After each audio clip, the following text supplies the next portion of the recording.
आज हम पढ़ने जा रहे हैं आपकी बुक का अध्याय 11 डॉक्टरी। डॉक्टरी होता है बेटे इलाज करना। फागुन का महीना था। फागुन जो आपने सुना होगा, होली आती है जहाँ ना तो ज़्यादा सर्दी होती है और ना ही ज़्यादा गर्मी होती है। जाड़ा अभी भी काफ़ी पड़ रहा था, बट जो है ये बता रहे हैं लेखक कि उस समय जो है थोड़ा सर्दी पड़ रही थी। कुछ ही दिन पहले सप्ताह भर वहाँ पे बारिश, तो बारिश के कारण ही थोड़ा जाड़ा पड़ रहा था, अगर सर्दी हो रही थी, झड़ी लगी रही थी। मतलब झड़ी मतलब होता है लगातार बारिश होना।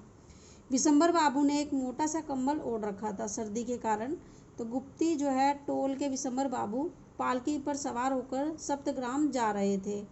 जो गुप्ती टोल मतलब ये रहते थे वहाँ पे, तो क्या कौन थे? विशंबर बाबू। ये पालकी पालकी आपने देखा होगा, आपने फिल्म वगैरह भी देखते हो मूवी में, उसमें कुछ लोग कहार होते हैं जो उठाते हैं, और बाकी मतलब उसके अंदर जैसे दुल्हन बैठी रहती है। अधिकतर आपने देखा होगा डोली, जो पुरानी फिल्में थी उसमें ऐसा दिखाते हैं। तो और उसके अलावा जो भी पहले जो बड़े लोग हुआ करते थे, वो क्योंकि उस समय साधन नहीं थे चलने के, तो वो लोग पालकी में बैठते थे और उनको उठा के मतलब लोग ले जाते थे। पालकी की छत पर दवाइयाँ का एक पिटारी, मतलब बहुत सारी दवाइयाँ थी और उनको रस्सी से बांध रखा था। पालकी के साथ ही विशंबर बाबू का नौकर भी चल रहा था जिसका नाम था शंभू। शंभू के साथ में मोटी एक लाठी, हाथ में एक मोटी लाठी है, मीन्स डंडा, एक बड़ी सी डंडा मजबूत वाला। और शंभू खुद एक तगड़ा है, इतना बलवान है कि सबको हैरानी होती है। अब उससे जुड़ी एक बात बता रहे हैं कि एक बार गुम्भीरा के जंगल में उसे रींछ ने कसकर पकड़ लिया। रींछ बेटे भालू जैसा ही दिखता है, और बंदूक तो उसके पास थी नहीं।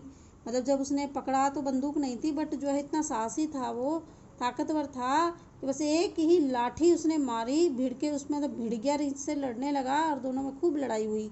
शंभू ने ऐसे दबाकर लाठी मारी कि रींछ के जो है रीढ़ की हड्डी थी वो टूट गई, जैसे बैकबोन हम लोग बोलते हैं। भागना तो दूर, वो तो हिल भी नहीं पाया जैसे ही लाठी लगी। ऐसी ही घटना एक बार हुई, दोबारा मतलब पहले हुई थी। शंभू विशंबर बाबू के साथ स्वर्णगंज गया था, स्वर्णगंज जगह का नाम है, और वहाँ पद्मा नदी के किनारे खाना पकाने की जरूरत आ पड़ी, क्योंकि लोग अकेले जाते थे जब भी किसी का इलाज करना होता था। जो विशंबर जी हैं ये एक डॉक्टर थे, तो इन्हें इलाज के लिए दूर दूर जाना पड़ता था। तो जब अकेले रहेंगे तो खाना भी बनाना पड़ता है। तो पानी लेने के लिए गया, नदी में उतरा तो देखा वहाँ पे एक घड़ियाल था, ये आपका मगरमच्छ बेटे। तो घड़ियाल था, शिकार की तलाश में वो था। यहाँ पे कोई आए तो शंभू जैसे ही वहाँ मतलब देखा तलाश में पानी की, वहाँ गया था, तो घड़ियाल भी अपनी शिकार की तलाश में था। तो शंभू ने घड़ियाल को ऐसा मजा चखाया कि बस घड़ियाल न तो वो बिड़ंत भूला, न ही जो है शंभू को ही भूला होगा। विशंबर बाबू एक डॉक्टर हैं, रोगी को देखने ये जा रहे हैं और बहुत दूर उनको जाना है।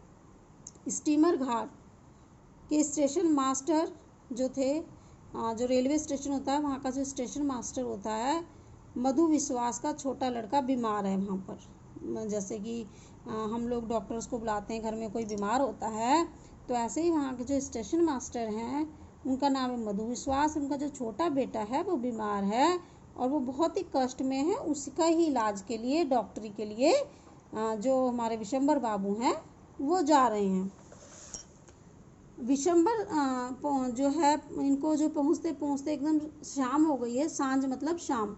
चरवाहे ढोर डंगर होता है, आज गाय भैंस बकरी पशुओं को ढोर डंगर के नाम से जाना जाता है, वो लेकर लौटने लगे हैं। उनको वापस शाम होते ही ये सब पशु अपने वहाँ आते हैं घरों को। विशंबर बाबू ने पूछा कि भाई बेटा बता सकते हो कि सप्तग्राम कितना दूर है?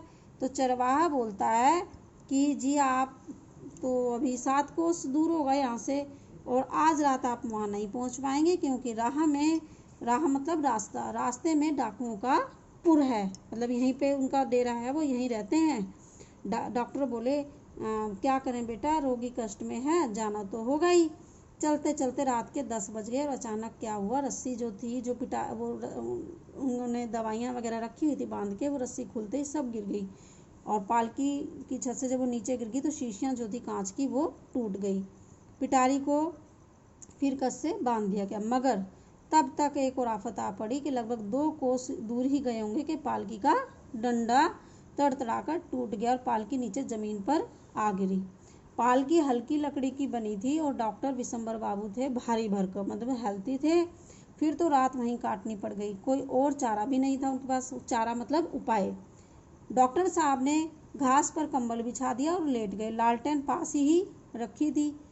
तभी कहारों के सरदार बुद्धू ने आकर कहा कि वह देखिए कुछ लोग इधर ही आ रहे हैं। कहार होते हैं जो पालकी को उठाते हैं, निश्चय ही ये डाकू हैं। तो विशंबर बाबू ने कहा डर काहे का, तुम सब तो हो ही।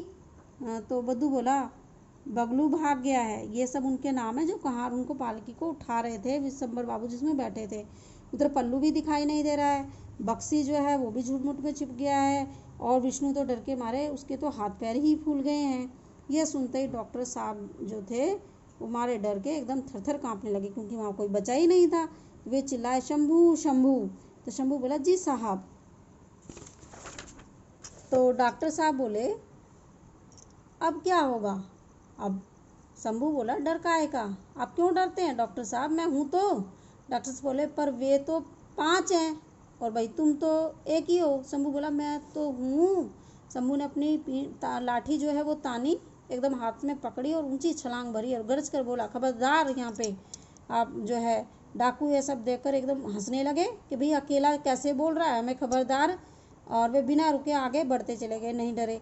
शंभू ने पालकी का टूटा हुआ डंडा लिया और घुमाकर जो है डाकुओं की ओर फेंक मारा। निशाना ऐसा लगा कि तीनों डाकू जो थे वो जो एक साथ ही गिर पड़े। फिर शंभू ने अपनी लाठी संभाली और डाकुओं पर एकदम टूट पड़ा, हमला बोल दिया। तो डाकू अब चोट खाने से बच गए थे। वे सिर पर पैर रखकर वहीं पे बाहर खड़े, मतलब कि सिर पर पैर रखकर भाग खड़ा होना, मतलब कि उसी समय डरकर भाग जाना। तभी डॉक्टर साहब ने पुकारा शंभू। तो शंभू बोला जी साहब। तो विशंबर बाबू ने कहा दवाई की पिटारी ले आओ। शंभू ने कहा अब उसकी क्या ज़रूरत आ पड़ी भाई आपको डॉक्टर साहब अभी। तो डॉक्टर साहब बोले अरे देखते नहीं, वो देखो वहाँ पे करा रहे हैं। कौन करा रहे हैं, जिनको लाठी मारी थी पहले वो गिर गए थे चोट। इन तीनों की तो डॉक्टरी मुझे ही करनी पड़ेगी। डॉक्टरी का बेटा मैंने पहले ही बताया, इलाज तो पट्टी वट्टी तो बांधनी होगी ना इनको। अब रात भी थोड़ी ही रह गई थी, मतलब बीतने वाली थी। तो विशंबर बाबू और शंभू ने मिलकर तीनों डाकुओं की सेवा की और सवेरा हो गया। बादलों से सूरज की किरणें झांकने लगी और एक एक करके सभी कहार अब वापस आ गए जो छुप गए थे उस समय। अब जो है बगलू आया, बक्शी का हाथ पकड़े विष्णु आया और उसका जो है दिल अब भी कांप रहा था। तो बेटे हमने जो छोटी सी ये घटना सुनी है, डॉक्टरी जो आपने पढ़ी है, तो इससे हमने क्या सीख ली कि एक जो डॉक्टर होता है वो अपना फ़र्ज कभी नहीं जो है भूलता। अब उसे पता था कि ये जो है डाकू उसको मारने आ रहे हैं, लूटने आ रहे हैं, पर जो है उन्होंने जो है अपनी डॉक्टरी में अपना इलाज किया, अपना फ़र्ज पूरा किया। तो इसी प्रकार से बच्चों हमारे जो भी कर्तव्य हैं वो हमें निभाने चाहिए। जैसे आप लोग हो, आपका जो है कर्तव्य बनता है कि जो भी आपके पेरेंट्स टीचर्स आपको कह रहे हैं, आपके बड़े कह रहे हैं, वो आप कहना माने और पढ़ाई करें बेटे, और जो भी बुरी आदतें हैं उनसे दूर रहें। थैंक यू बेटा।